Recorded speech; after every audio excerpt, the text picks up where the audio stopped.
Hey guys, good evening. It's Friday night. I thought I would go ahead and respond with a video response to one of the comments. Thank you for all the comments, both challenging me or supporting me in either case.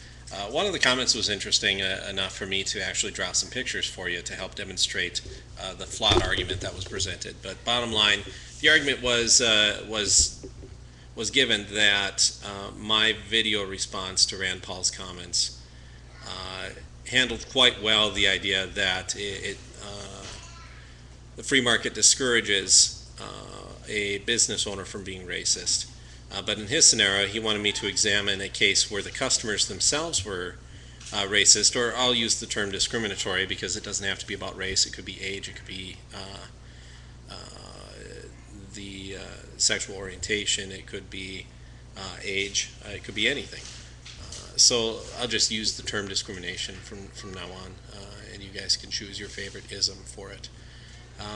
The scenario that was brought up was that in the case of a one business or a restaurant that was in a town, and they have a total population of 80% purple people and 20% yellow people, that the business owner, if the purple people said they refused to associate with yellow people, and yellow people refused to associate with purple people, that the business owner would have no choice to maximize their profit and make a facility that only accepted purple people. That is to say that there would be a financial incentive for the business owner to only tailor towards the purple people and leave the yellow people, say, out cold or unable to use the restaurant.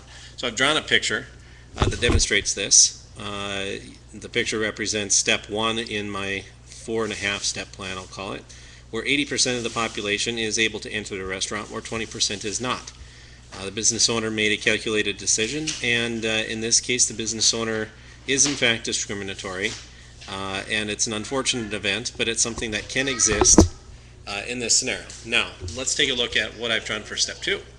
Step two is interesting because what's happened here is a second business owner has decided to open up a facility, perhaps in the same neighborhood or same town or same street or right across the street from the previous business.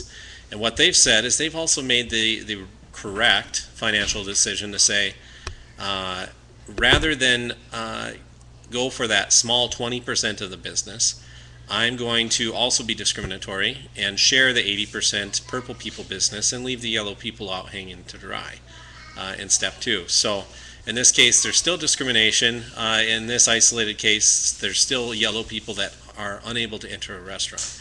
Now let's take a look at step three.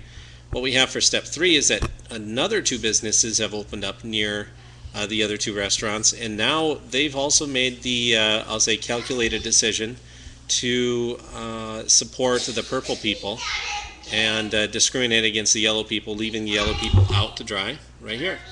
The other four businesses are splitting the 80% purple people population by each taking approximately 20% each. But now what we've hit is we've hit a certain equilibrium that we can discuss now. So what I have here is what I'll call step 4A. And what's happened in this scenario is that another business owner has decided to open up a restaurant, and we'll be very blunt. We'll say that he is absolutely discriminatory against yellow people. He decides, against the actual financial better judgment, to open up a business tailored towards yellow people, and decides to actually get less customers because now he's sharing 80% with 5 people rather than go for, I'll say, the larger piece of the pie or the larger profit of 20%. What the business owner should do, if it was purely about profit, is to take step 4B, which is to take and build up what I'll say a free market monopoly and support a business that only tailors towards yellow people, thereby gaining 20% of the business rather than 16.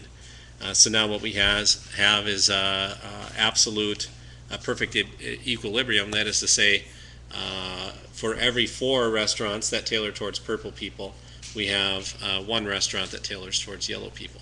So what Rand Paul was actually talking about is that the free market handles this sort of scenario, and we see this in real life.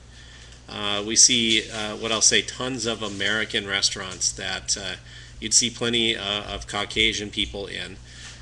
And you see fewer, what I'll say, truly, true Mexican restaurants, true Chinese restaurants, true Vietnamese restaurants. You don't see very many of those, but that's because for every 10 or 15 Caucasian restaurants that typically, I'll say, tailor towards the Caucasian culture or race, there's one Vietnamese restaurant, one Chinese restaurant, one Japanese restaurant. And even though there's not discrimination in that case, the free market is still very clear that very similar to our discrimination case that I'm describing here in front of me, there's a large majority of Caucasians that enter the traditional American cuisine restaurant, and a very small number that enter the true Vietnamese restaurant, and vice versa. So what Rand Paul was saying is that the free market handles that scenario that I provided, and the examples, although not drawn very well, clearly demonstrate the free market's ability to overcome racism and to a point actually punish people for their racism. Actually, it is a good point to point out that in this case, the punishment is a financial one. If somebody is truly so racist that they're willing to go after a 16%, or perhaps less, a 10% or a 5% of the share,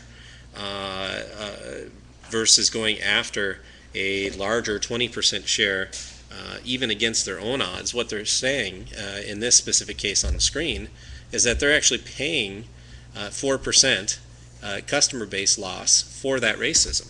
And that's their penalty. Now, if they choose to continue to be racist or discriminatory, it's very clear that they're not going to make as much money, and the competition is eventually going to smarten up and either tailor towards the minorities or come up with some way that eventually purple people and yellow people in this scenario are allowed to dine at the same restaurant. So what Rand Paul also said is that the civil rights laws that were put in place were absolutely needed in the public sector. And so why is it needed in the public sector and not in the private sector? Very, very simple reason, that the public sector looks exactly like step one. That is to say, the public sector is a single entity. There is no competing government against ours. If I decide that I don't like this government, I can't just go to the next one like I can with a restaurant. I have to absolutely and positively use this library, use this street, use this DMV with no alternative. And so in the public sector, it is very important to get rid of discrimination because I do not have an option. I do not have a free market capability to say I'm going to create a smaller government that tailors towards the 20% isolated population rather than the 80%. So this is what Rand Paul was really trying to get at. Of course, in the public media, he's not going to get more than 30 seconds, and they're purely going to give him the "we got you" 30-second clip and not give him time to explain. But being that nobody cares about a small YouTube channel like mine, I'm actually given the time of day to sit here and explain to you with silly little picture drawings why the public sector is very different than the private sector. If you like what you see, or if you don't like what you see, go ahead and give me a video response or text comment. I watch pretty closely. Go ahead and subscribe, whether you like it or not, and I'll be sure to respond if I can. Thanks, guys.